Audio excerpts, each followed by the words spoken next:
Hello, my name is Aaron Cloutier, and today I am going to recreate a small portion of the Sunlight Studios production style, specifically the guitar sound. This particular mixing style was used by the legendary band Entombed, specifically on the records Left Hand Path and Clandestine. Clandestine? Hey Siri, how do you say clandestine? We'll get to that later.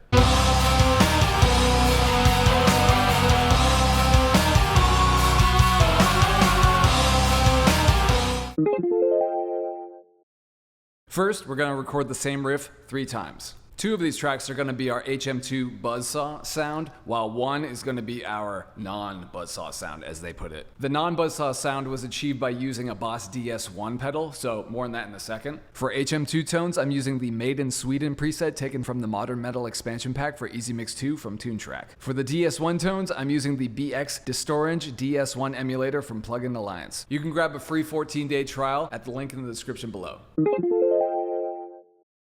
Here are a few things I like to implement to make the recording process a little less painful. 1. Get a running start. Set your pre-roll to at least a couple of bars before the riff that you're going to track. This will allow you to play into the part. 2.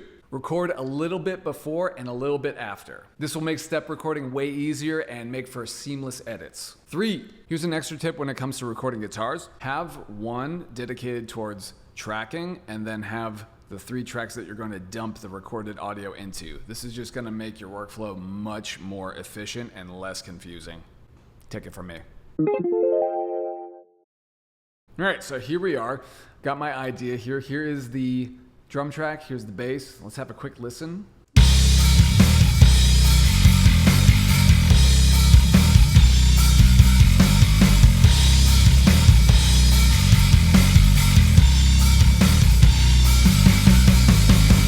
So what I want to do is probably get from here, bar 4, to bar 6. And as you can see, I already have a cycle band laid out. What I want to do is I want to give myself at least 2 bars of a head start here. And then I'm going to pull out a little bit more. So the idea is that I'm going to record a little bit before and a little bit after. So let's see if I can pull this off. Tuning break. Let's see. I'm just going to do some practice runs here, so I'll be right back. Okay, so I've got my running start here. I'm going to record a little bit before, a little bit after, and I'm just going to play into it. So here we go.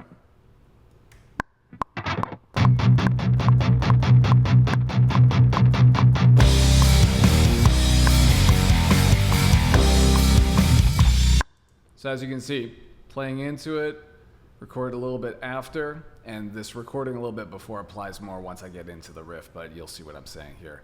Let me make sure that my yep, all right. So I'm gonna do some takes, be right back.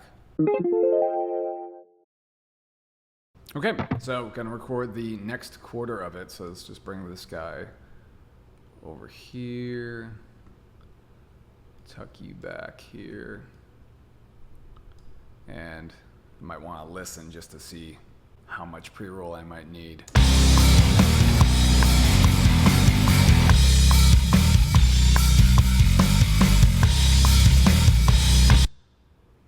Yeah, you know what? Bring up a little bit more. Gonna dump this guy right here. I've got Made in Sweden preset already set up here, Easy Mix. So I could just listen back and reference this. If it doesn't sound right with this plugin, I'll go back and retrack. But let's hear how we got things so far.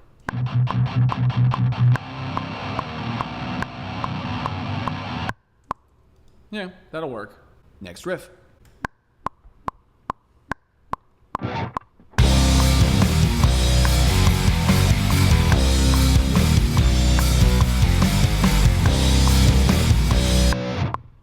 So that felt all right, but I can certainly do better, I think. I can certainly do better, I think. It's one or the other. It's one of those.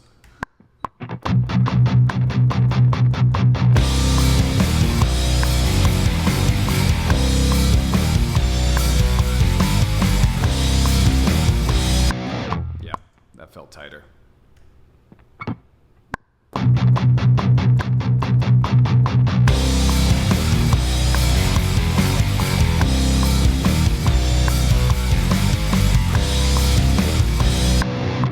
Cool. Let's do a few more.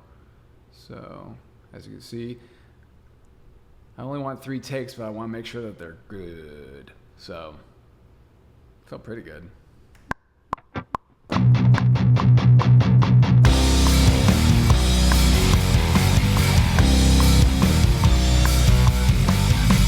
Oh, I know what's throwing me off. It's because of that second one. So, what I'm going to do here, mute this all together, so I'm not hearing that, not competing.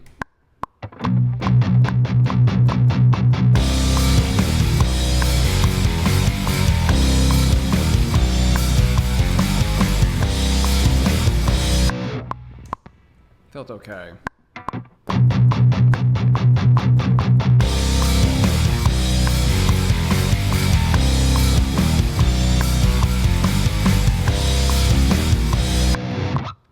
One more.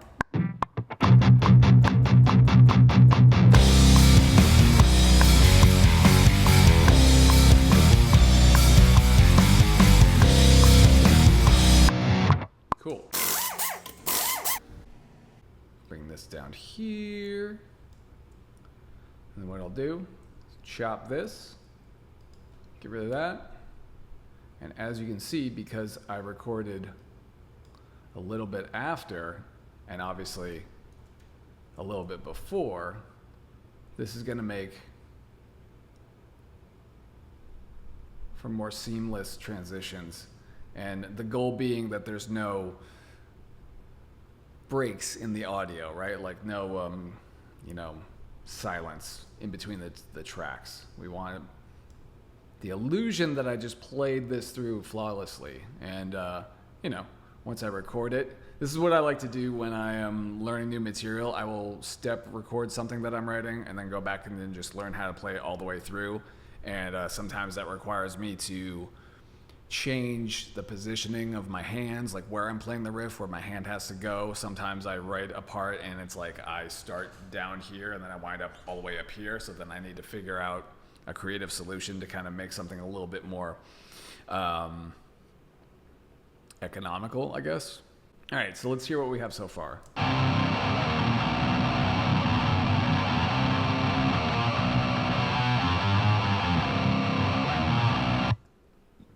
Feels pretty good. And it's hard to tell because the tone is so woolly, right? But you can even probably get away with copying this guy over here because this is the exact same riff.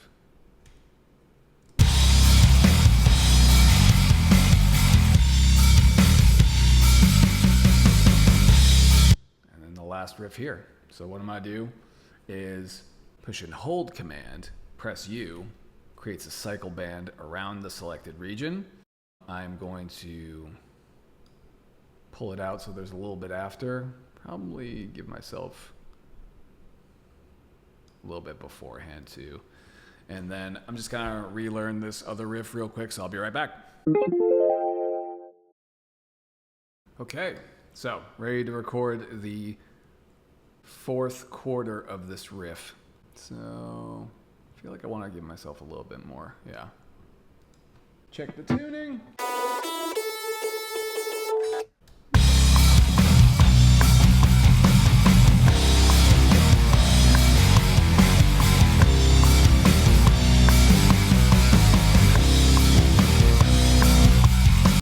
Okay. Give that a little bit extra. And you notice how I'm not like loop recording right now? I personally find that if I loop record, I start to space out and kind of just feel like I'm getting trapped in a fishbowl and desperately need something to be different. So for me, I need to take a short break in between takes just to kind of like recalibrate and then do it again. That's just my own personal thing. If you haven't done that before, try it out, see if it works better for you. This is what I've found works for me after years of, trial and error and struggling, especially with recording vocals. Anyway, I digress.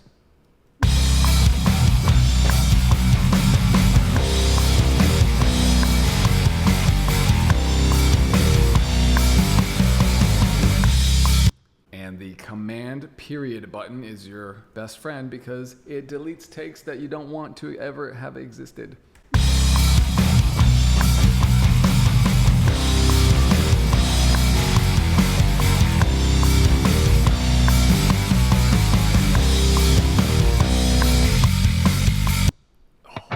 Sitting for a while.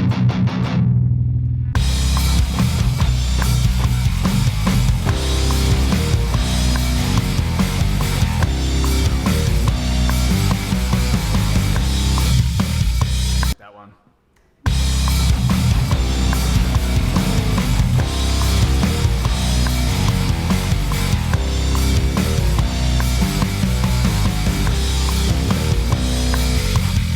That one felt awesome.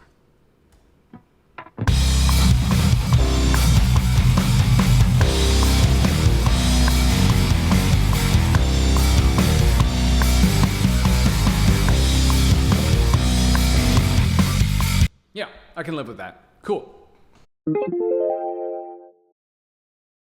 All right, so let's listen back to what we have so far as the buzzsaw guitar tones go.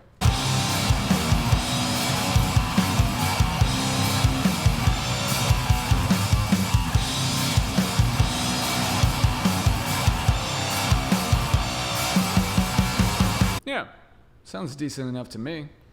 And now we're going to talk about this one in a little bit when we get to the mixing phase. So stick with me. Be right back.